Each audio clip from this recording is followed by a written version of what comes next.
Hi everyone. In this video we are going to discuss about the domain, range and sign of a quadratic function.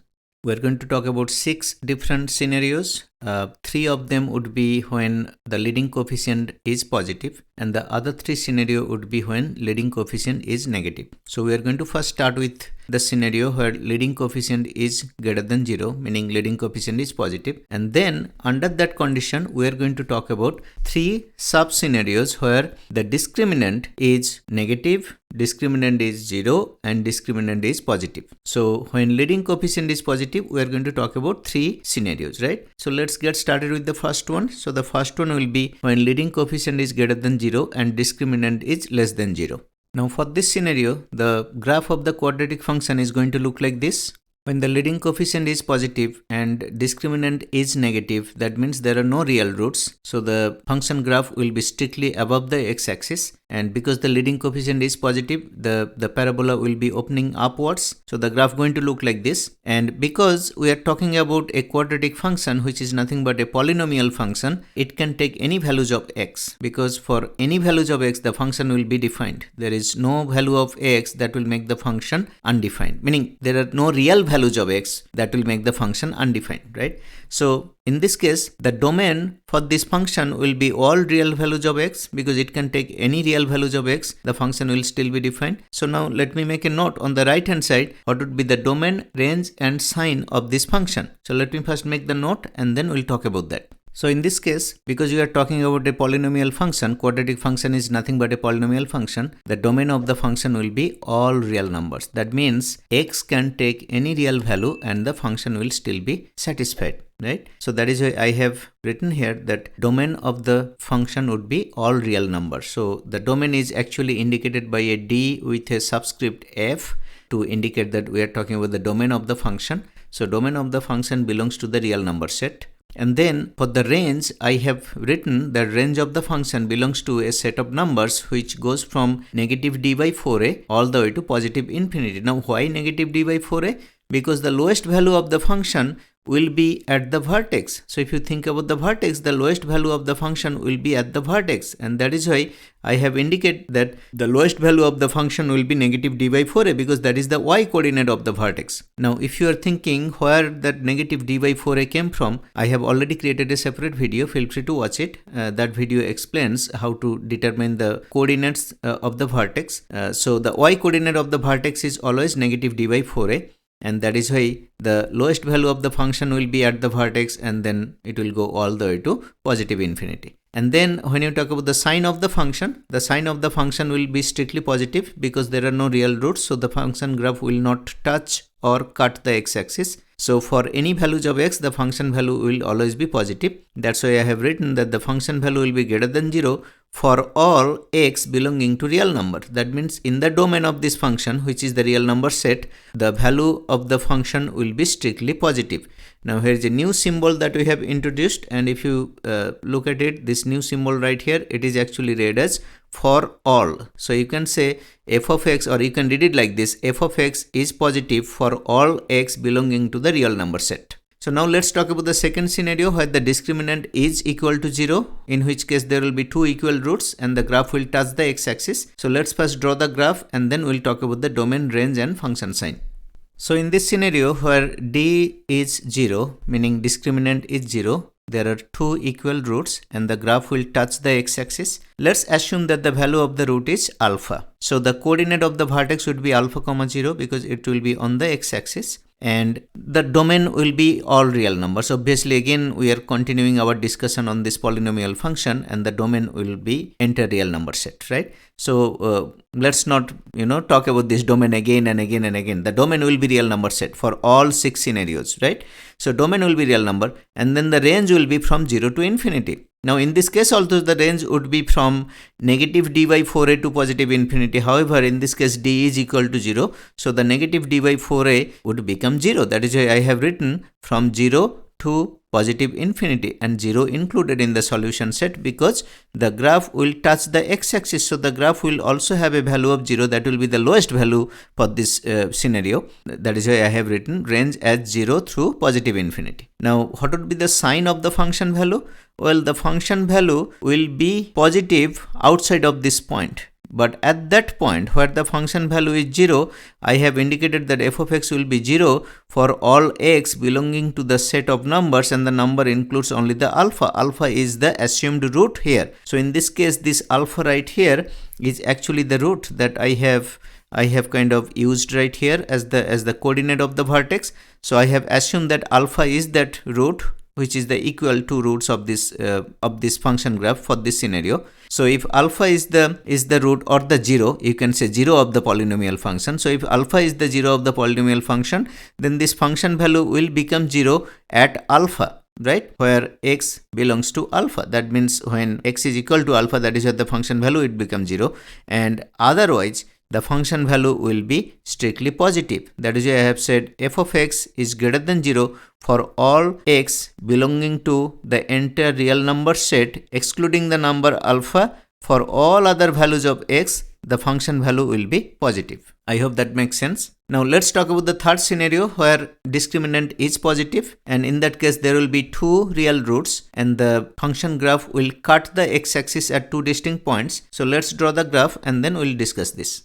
So in this third scenario, there are two real roots, and let's assume that the roots are alpha and beta. So wherever it is cutting the x-axis, I have indicated the coordinates of those 2 points as alpha, 0 and beta, 0, assuming alpha is less than beta. And the lowest value of the function graph will be at the vertex, which is negative d by 4a. So what would be the range of this function? Well, the range will be from negative d by 4a all the way to positive infinity. So that is why I have written here that the range of the function will belong to the set of values from negative d by 4a all the way to positive infinity, right? And then how about the function value, meaning the sign of the function? So there are 2 points where the function value is going to be 0, and those 2 points are the 2 zeros of this quadratic function, meaning the alpha and the beta, right? So f of x will become 0 for all x belonging to the set of 2 numbers alpha and beta for the roots. Those are the 2 zeros of this function, right? So that is where the function value will become 0.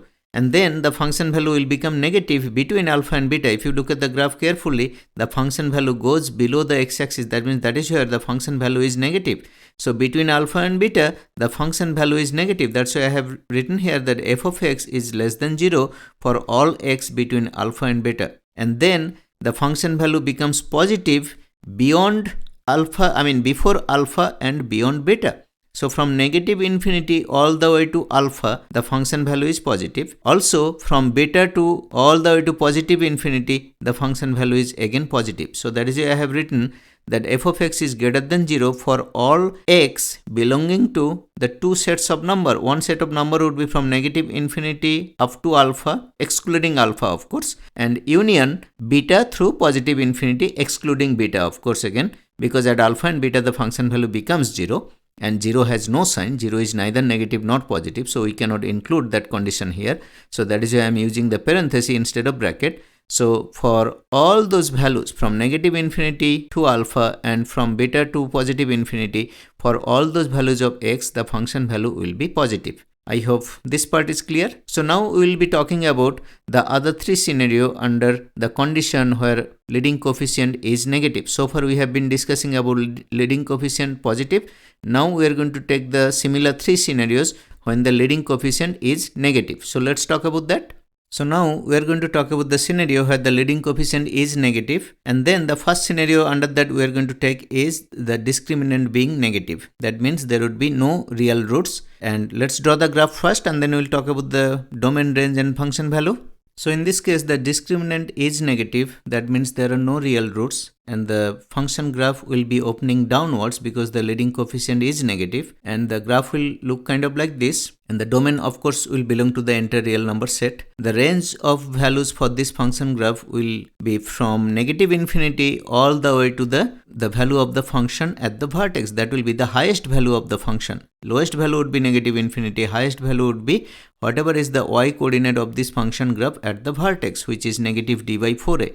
So that is why I have said that range of the function would belong to the range of values from negative infinity all the way up to negative d by 4a. And then the value of the function will be negative everywhere. Wherever you look, the value of the function will be below x-axis. That means value of the function will be negative for all values of x belonging to the real number set, which is essentially the domain. So within the domain, the function value will always be negative, right? So now let's talk about the next scenario, which is the fifth scenario where d is equal to 0, discriminant becoming 0. There will be two equal roots. Let's draw the graph and then we'll discuss. In this case, because the discriminant is equal to 0, there will be two equal roots, and let's assume that the root is alpha, or the 0 of this function is alpha. So the coordinate of the vertex would be alpha comma 0. I have indicated that right here, and the function graph will of course open downwards, and the highest value of the function will be at the vertex, and that value is actually 0. The highest value of the function is 0. So if you look at the range of this function, it will be from negative infinity all the way to 0, up to 0, not more than that, right? So that is why I have indicated that with a bracket. The 0 is included in the range of this function, and the range of the function will be from negative infinity all the way to 0. Now what about the values, the sign of the function? The function value becomes 0 at the vertex. That means f of x will become 0 for all x belonging to the 0 of this function, which is alpha. So when x is alpha, function value becomes 0. Otherwise the function value will be negative for any other values of x from the real number set, excluding the alpha, of course, because at alpha the function value becomes 0. That is why we have to exclude alpha when we are talking about the negative values of the function, right? So I hope up to this point we are clear. Now let's talk about the last scenario where the discriminant is positive and there will be two real roots. Let's draw the graph and then we'll discuss. In this case, the discriminant is positive. That means there are two real roots. So the function graph will cut the x-axis. Let's assume that the two zeros of this function are alpha and beta. So the graph will cut the x-axis at alpha comma 0 and beta comma 0, assuming alpha is less than beta. Now in that case, of course, the domain of the function would be the entire real number set, and the range of the function would be from negative infinity all the way to the coordinate y coordinate of the vertex, right? So I have indicated that the range of the function, meaning the function value, will be from negative infinity up to negative d by 4a. I am using a bracket there to indicate that negative d by 4a is also included in the range. And then now let's talk about the value of the function. Well, the function value becomes 0 at those 2 points where the function cuts the x-axis. So I'm saying that the function value becomes 0 for all x belonging to alpha and beta. So at alpha and beta, function value becomes 0. And then what happens between alpha and beta? Well, between alpha and beta, you see the function value is actually positive. It goes above the x-axis. It's actually positive. So I have said that the function value is positive for all x belonging to the range of real numbers between alpha and beta, both excluded. We cannot include alpha and beta because then the function value becomes 0. Now we are talking about function value positive, and that will happen only between alpha and beta, excluding both of those points, right? So I have indicated that with a parenthesis, that alpha comma beta, both parenthesis on both sides. And then function value becomes negative where? Well, function value is negative before alpha, meaning from negative infinity all the way to alpha on the x-axis. That is where the function value is negative. And similarly, beyond beta, meaning beta through positive infinity on the x-axis, the function value will also be negative. So I have said that the function value is negative for all x belonging to negative infinity through alpha union beta through positive infinity. So those are the two ranges of values of x for which the function value will be negative, and function value will be positive when the value of x is between alpha and beta, and function value will be 0 exactly on alpha and beta. I hope everything made sense. Thank you for watching. See you in the next video.